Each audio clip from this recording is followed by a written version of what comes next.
Now, today I'm working with the Greenwood Tarot deck by Mark Ryan and Cheska Potter. And I'm also kind of wrapping it up with an angel tarot card that I'm selecting from Doreen Virtue and Radley Valentine to kind of give you some advice or words of encouragement going through, the next couple weeks or so. Okay. The card on the bottom of the deck is the Guardian. And the Guardian's an interesting figure. The Guardian is kind of the cave bear, or the remains of a cave bear, who stands at the cave of memories and our past. And he kind of guards that.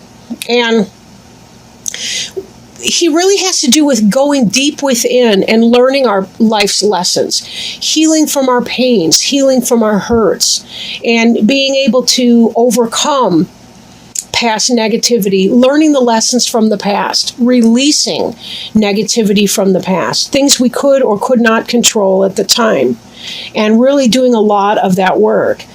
For some of you, just glancing at the cards, it does seem like some of you may be in that process of reflection and mourning and so forth.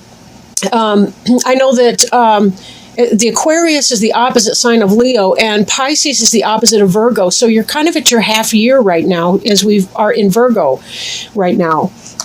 So for some of you, it may be that you're doing that kind of reflection piece. You're sort of at the center point of your personal wheel of the year and trying to figure out what you're going to do for the remainder. We're also in that harvest cycle right now, and as we are going into the dead of winter, there will be even greater reflection most likely for you.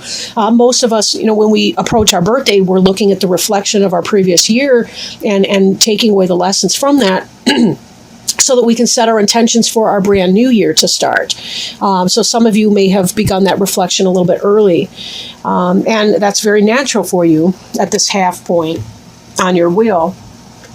Covering you is this celebration energy. Four of Wands is wonderful.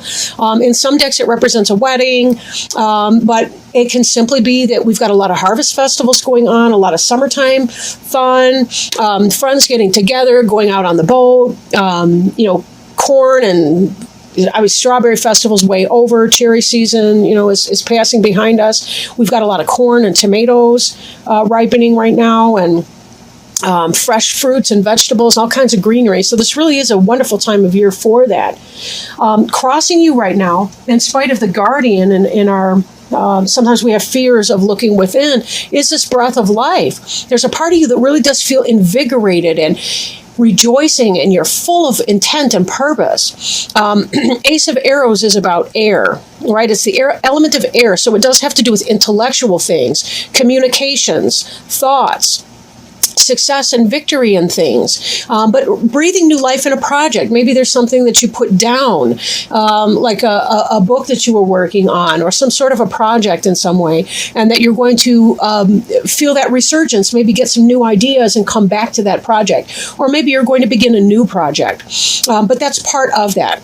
Sometimes people get that kind of inspiration this time of year because they're already thinking about, over the winter, they're crocheting and knitting, the family, a bunch of things, or whatever that is that you do, that's your personal interest. But definitely, you've kind of had that, you're kind of getting a little spring in your step, I would say, with some things, in spite of the reflection.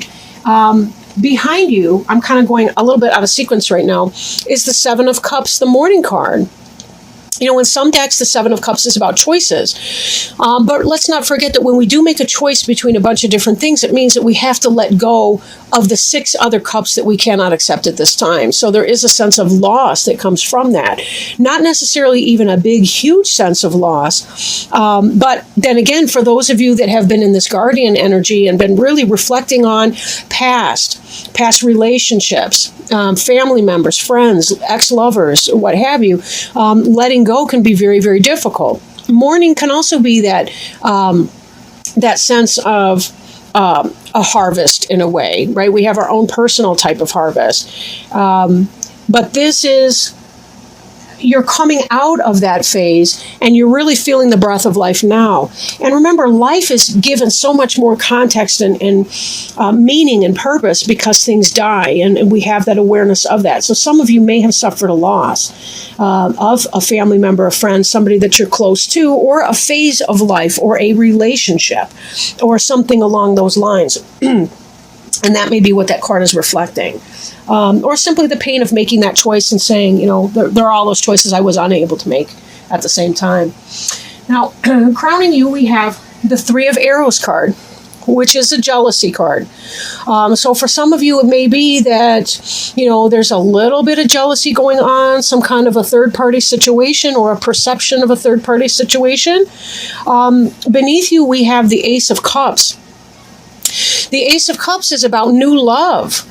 Whether that's a love for what you're doing or a love for a person, I kind of think it may be the case that some of you are getting involved in a new relationship, and part of you is living in some kind of worry or fear.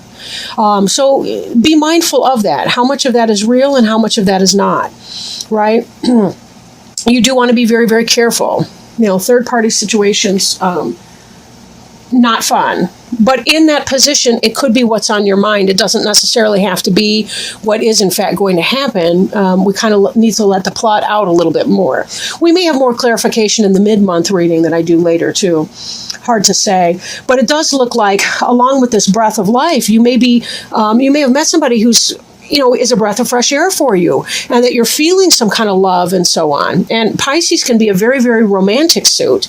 Being water signs yourself, you tend to be very in touch with your emotions and good with that. You are leaving something from your past behind you, but there is that element of jealousy that could be there. So be very, very careful. Be careful that you're investing wisely into this person or persons or what have you. This Two of Wands in your future has to do with making a decision, right? You're looking out, you're surveying the situation, and you have to make some kind of a decision. I think for some of you, it's a head and heart decision. Your hesitation may have to do with, is this player energy right here? What's that all about? If this is player energy, do I really want to get involved with that, even though I like how he or she makes me feel? Is that enough? Is that what I really want right now? Some of you may have met a person at a festival or through friends, celebrating around the bonfire, at the beer garden, at whatever kind of event was going on, and you're in a place where you're ready to fall in love and so on. And is that in your best interest right now to do? Not really all that sure. Not really sure.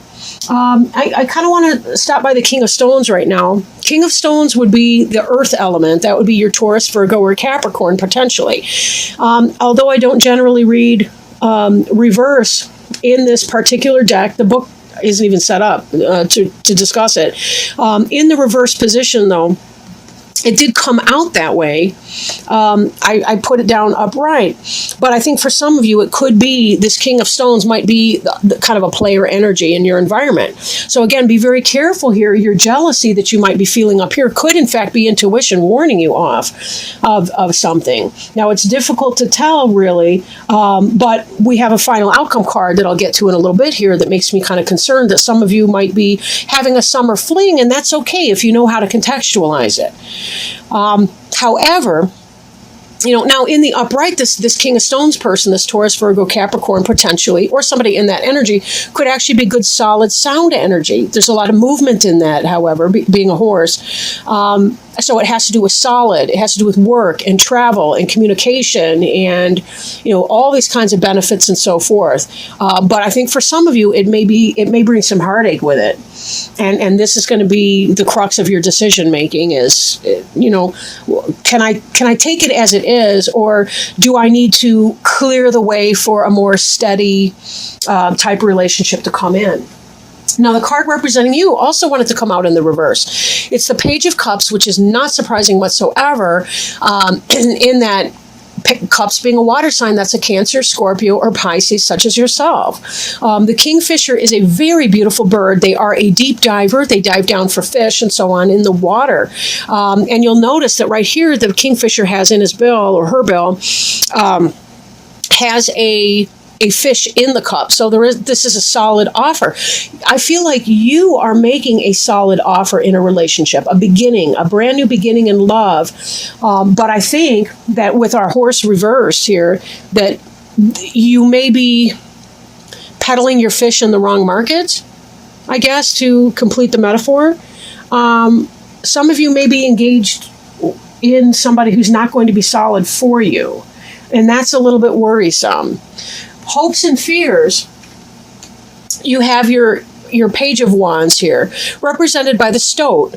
On the one hand, this could be positive. The Wands could be a fire sign, right? Aries, Leo, Sagittarius. A new beginning, a communication of an action that is coming in. The potential for a new family. You see there's a baby, Stoat. Stoat is related to weasel, however. So I think some of you may be fearing some weaselly energy from somebody, like some manipulation, some shifty type thoughts and behaviors. And I question if that's the case, that maybe your jealousy or your third party, the thought that a third party is on your mind could be intuition that's coming into bear here. Your final outcome card here is Six of Stones. And the Six of Stones in this deck is exploitation, right? That has to do with someone taking advantage of you. And I think that may be what you're kind of fearing, is that you're feeling all kinds of way. You've got the Ace of Arrows, you've got the breath of life and the waters of life coming on, right? You're feeling all of this beauty in relationship here. You're this Kingfisher person, right? But the Kingfisher is actually, there's a story behind the Kingfisher that has to do with doomed love. And the person fell in love with some god's daughter, and then he was turned into a Kingfisher kind of as a punishment. And remained true. This was a true love person. But here you have this exploitation in your final. I almost feel like it's a party for one, in a sense. And, I don't mean to be a bummer or something like that with that, but some of you need to be very, very careful, right? You've been through this before. That's why this guardian at the cave is there and present. And I have to point out that the ancestor that's right underneath the guardian at the bottom of the deck is suggesting that you have been through all of this before. I think this person may be a karmic lesson for you. And how you decide what your decision winds up to be has everything to do with whether or not that Six of Stones exploitation is going to come to pass. Because note that anything that says it's in your future does not have to come to pass. It really does depend on you. Now, if you want to step back from that and say, no, that's okay, we're not in a monogamous relationship or whatever, then that's on you. If you feel that you can do that and not get hurt, that's on you. But know yourself, because that is a very, a lot of people that I've met have fooled themselves into believing that it's not going to bother them, that person's playing with other people at the same time. And know who you are if you want to get into that friends with benefits situation, because people do get hurt that way and they put themselves through a lot of grief. But this to me says you've been through some of this before. You're already spotting the signs. I think that's why that Three of Arrows jealousy card is up. And so just be mindful of that. I don't think that this would be coming up if you were one of those that was okay with just having a casual fling with somebody, a friend with benefits with somebody that was playing around with other people. So whatever it is that you choose to do, be very, very careful that you're being respectful of yourself and your own needs. Again, this Kingfisher here can indicate, that you're trying to set forward a relationship that is a spiritually fulfilling love relationship. You're trying to make a solid offer with somebody who may, in fact, be galloping about town and be some kind of a player and not really willing to invest. So could be a fire sign, could be a earth sign, depending on, of course, who you're with. And then again, it could just be the energy there. Some people come off as very passionate and very very awesome. They're exciting. I mean, we do see a lot of excitement here with your aces. Your Ace of Arrows, you're intellectually attracted to this person. Ace of Cups, you're very physically and romantically attracted to that person. With all of that coming in, this celebration, this Four of Wands, that speaks to me of sexual passion as well. So you really might be thinking that you're hitting a soulmate here, but I'm not convinced that for many of you it may not be that way. However, let me quit killing your buzz, so to speak, and shuffle these angel tarot cards and see if we can't figure out what's going on with that. Maybe get some advice from our angel friends and helpers that are here today with us, and see if there's some wisdom or guidance or some kind of a suggestion that they can make, for you, Pisces. All right. Let's see. And I will read from the book for these. And this card is the Four of Earth. Okay, so this card can be extremes. It may be a cautionary message to take care of your resources. Perhaps it's time to create a savings account or review your spending habits. It's also possible that you're too financially conservative. Additionally, this is a message to donate time or money to charities or worthy causes. Your hard work is paying off, but stay alert to new possibilities. Change is inevitable and can bring newfound sources of abundance. Be open to new and exciting opportunities. Don't let fear-based thoughts limit your actions. Additional meanings of this card: good business decisions or investments, large purchases, penny pinching, and fears that what you've accumulated will be lost. This is interesting because I had been reading this more as a romantic relationship, but it really could be seen as being the beginning of a new business opportunity, maybe like a job. For some of you, it may be that this decision has to do with which job you're going to be choosing. And you may be feeling fired up and have this new energy to put into something. You may even be celebrating a job offer coming in. And there may be a sense of loss as you're leaving your old job or your old company, right? This could be you excited about your new start, and dealing with that environment. There is the final outcome card of exploitation, so be wary of a boss, potentially a male boss, who is not maybe what he seems to be, and maybe not generous and benevolent and working out for you in your positivity, but kind of more of an exploitative bent. So if this is a new job and so on, it can be a positive opportunity, but be sure that you make your decision well, because this may not be the stopping point for you or your final job in your lifetime, but it may be maybe a stepping stone to something else in the future.